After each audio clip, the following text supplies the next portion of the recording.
Elle se lève à 6h30, prend sa douche pendant que chauffe la bouilloire, petit déjeuner immuable, fruits, thé, pain beurre, yaourt, table dressée puis débarrassée en 30 minutes, balai efficace et silencieux pour ne réveiller personne.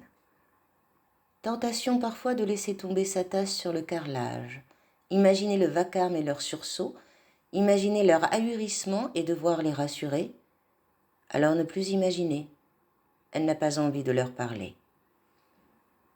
Démarrer la voiture à 7h40, prendre la route de la gare à droite en sortant du lotissement. Se demander où elle arriverait en prenant à gauche, en roulant droit devant, s'enfoncer dans la région, la quitter pour une autre, et encore une autre, rouler jusqu'à rencontrer la mer. Car forcément elle arriverait à la mer. Une certitude si belle qu'elle ne la vérifie pas. Elle ne veut pas être privée de son rêve de tourner un matin à gauche et d'arriver le soir à la mer. La plage est immense et déserte, quelle que soit la saison. Elle s'arrête et se pose face au large. Elle serait bien, elle respirerait, elle les aurait tous quittés et ne reviendrait jamais. Elle n'aurait plus peur d'improviser. Elle gare sa voiture et attrape le RER de 8h05 qui trop souvent n'arrive qu'à 15. Elle s'assoit et ne pense à rien pendant les 20 minutes du trajet. Aucune bifurcation possible, alors elle est vide. Elle fait semblant de dormir si une vague connaissance s'accroche à elle pour égayer le transport d'une conversation poussive. Gare du Nord, elle descend, emportée par le flot des travailleurs gagnant la sortie ou le métro. Elle regarde les panneaux, les horaires de départ pour la Belgique, les Pays-Bas, l'Angleterre, des villes loin d'ici qu'elle pourrait visiter, seule.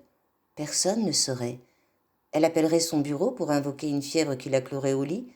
Elle reviendrait le soir chez elle à l'heure habituelle, ou un peu plus tard, ce qui est aussi habituel, les aléas du trafic. Ce serait une journée à elle, qu'elle projette encore en bord de mer. Elle marcherait, mangerait des frites dans leur cornet, rencontrerait une inconnue et serait à l'aise. Les confidences seraient faciles car sans lendemain. Elle n'ose fantasmer une attirance sexuelle, elle ne veut pas s'encombrer d'amour. Elle croit que c'est indissociable, qu'il n'y a de sexe que s'il y a de l'amour. Quand elle aimait un peu son mari, il faisait parfois l'amour. Maintenant qu'ils ne le font plus, elle ne fait plus d'effort de l'aimer. À moins que ce ne soit l'inverse. Elle ne veut pas y penser. Ils travaillent en décalé et ne se croisent que le dimanche. C'est assez. Peaufinant sa journée sur une plage du Nord, elle rejoint son travail. Ses pas connaissent le chemin. L'anonymat dans la foule protège ses échappées. Pas besoin de tenir un rôle, d'assurer qui que ce soit de sa présence. Son corps fait ce qu'il a à faire, va où elle doit aller. Sa tête flâne en liberté. À 8h50, 58, elle rentre dans l'immeuble, sauf un exceptionnel pépin indépendant de sa volonté, grève ou accident grave de voyageurs, elle y est toujours avant 9h. L'heure, c'est l'heure, affirmait son père à tout va, et lui semblait-il, sans raison. La ritournelle est incrustée dans son crâne, sans qu'elle l'interroge ni la conteste. Elle est à l'heure et c'est comme ça, elle n'en fait ni une règle ni une qualité. Que des collègues soient plus laxistes, eux disent détendus, ne la dérange pas, elle n'en fait pas cas. Elle s'installe dans l'open space devant son ordinateur, régulièrement traversée d'impulsions qu'elle laisse vivre et s'évanouir sans broncher, lancer son écran à plat à travers la pièce, hurler « je vous emmerde », renverser le café de son voisin sur ses genoux et des fois sur son entrejambe, une précision récurrente, regarder ostensiblement par la fenêtre et ne rien faire, jusqu'à ce que le chef d'équipe lui demande si elle va bien, lui répondre qu'elle va très bien, très très très très bien, puis tourner les talons, prendre son sac, son manteau et quitter la pièce. À chaque fois, elle s'en va sans un mot. Quel que soit l'événement, la chute est la même. Elle les plante. Puis revient à la gare qu'elle a quittée le matin, monte dans le train qu'elle n'avait pas pris pour manger des frites sur une plage du Nord. Ou elle marche dans Paris comme osent le faire certains touristes, sans but ni urgence, quand les autres, exténués, rentabilisent leur visite. Elle marche et sait qu'elle ne rentrera pas, ni à son bureau ni chez elle, qu'elle disparaîtra. On évoquera son coup d'éclat. On croira qu'elle a perdu les pédales, que peut-être elle s'est jetée dans la Seine. On interrogera les voisins qui diront, c'est ce qu'ils disent toujours, qu'elle était sans histoire. C'est bien pour cela, pense-t-elle, qu'on tue, qu'on meurt, qu'on dérange quelque chose, pour avoir une histoire. Son histoire à elle, c'est de ne pas rentrer, quitter les rails. Elle n'a pas le temps de développer ce qu'elle ferait, où elle irait, en ne rentrant pas. Il faut qu'elle travaille. À la pause déjeuner, elle reprend le fil. Depuis le temps qu'elle esquive ou refuse poliment les invitations de ses collègues, il ne l'embête plus. Elle a réussi ici comme ailleurs à imposer sa transparence. On ne cherche plus à la connaître, à bavarder avec elle, à lui confier des banalités que l'on croit rares et qui l'indiffèrent, qui l'empêchent de suivre ces chemins de traverse qui sont sa vraie vie, qu'un jour elle vivra peut-être. Elle s'achète un sandwich et fait semblant, comme tout le monde, de lécher des vitrines sans rien regarder. Et imagine encore qu'elle ne rentre pas après sa pause, qu'elle va au cinéma d'à côté, ou plus loin, dans un quartier qu'elle aurait découvert.